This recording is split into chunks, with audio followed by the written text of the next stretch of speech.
What up, y'all? I'm your host, the CPB23, and this is another exciting, entertaining, the most influential, the most controversial. This is the hottest channel on YouTube today for boxing. It's that stepping back, ha, check left hook, make you eat the ring post boxing show, and of course, brought to you by Ricky Hatton's Jaw, because remember, he got hit anyway. And also by these fan favorites, these motherfucking ball fish. Alright, check it out. This video is not anything about Pacquiao or Mayweather. This video is about Amir Khan versus Zab Super Judah. Alright. Now, this fight is so freaking easy to predict. And I'm just going to go straight to it. Round 1 through 5, TKO or knock the fuck out, Khan wins the fight over Zab Judah. Now, hold on. Because that would end the video, right? I'm not going to go that way. I'm going to tell you this. It's not going to be an upset. That's what's going to happen. It's not going to be a Kirkland versus Ishida, you know, where Ishida just knocked this motherfucker out. It's not going to be that. You know, it's going to be a classic ass whooping 1 through 5 rounds. Now, what I do see happening, say there's another side of the token. See, that's heads and tails for me. I think that should happen. But let's say a miracle happens, and the fight goes the distance, or, you know, Zab wins the fight. Zab Super Judah wins the fight. I think that if Zab is going to win the fight, he's got to land that left hand. That left hand's got to be on the money, and I'm talking about on right up in here, on the sweet spot, right up in this mud. And I'm talking about all up in here, this part. That straight left hand has got to come straight. It's got to have impact. Pow! Okay? It's got to be one of them.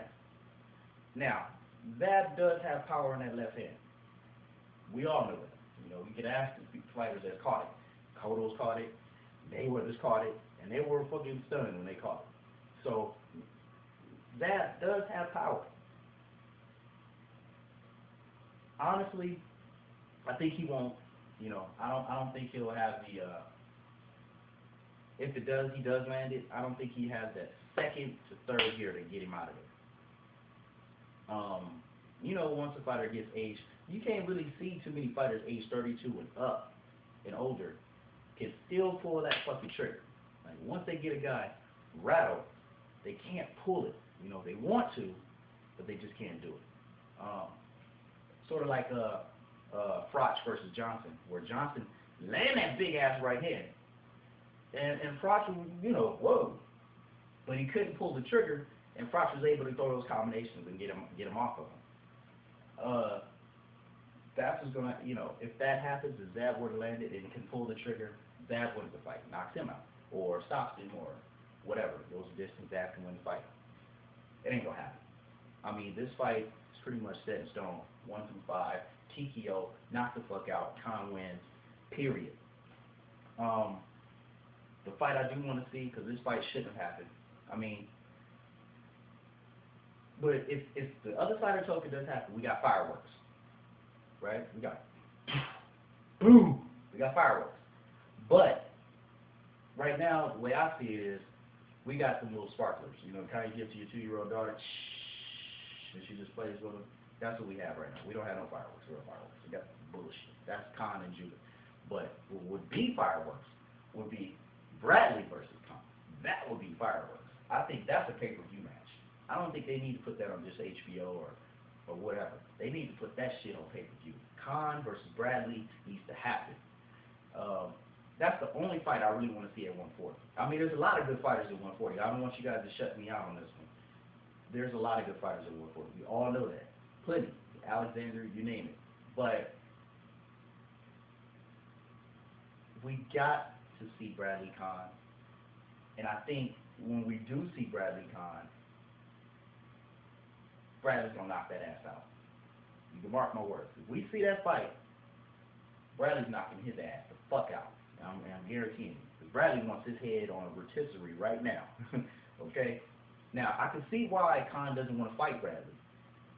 Because Bradley has this he has his head he got a head, okay? Dude's ahead of his class. He's headstrong. I mean, I can go with all the head jumps, okay? You know, he's ahead of the game. You know, he's got that big Ice Cube head. And he will come in and use that knocking and light you up. Remember when he fought Campbell? Boom! He fucked his head up. He fucked his whole eye up and shit. So, you know, Bradley is a good boxer though. And plus, these guys are just fucking tall. Difference. I don't see the head being an issue. Now, his head is pretty big, so I don't know. I said head.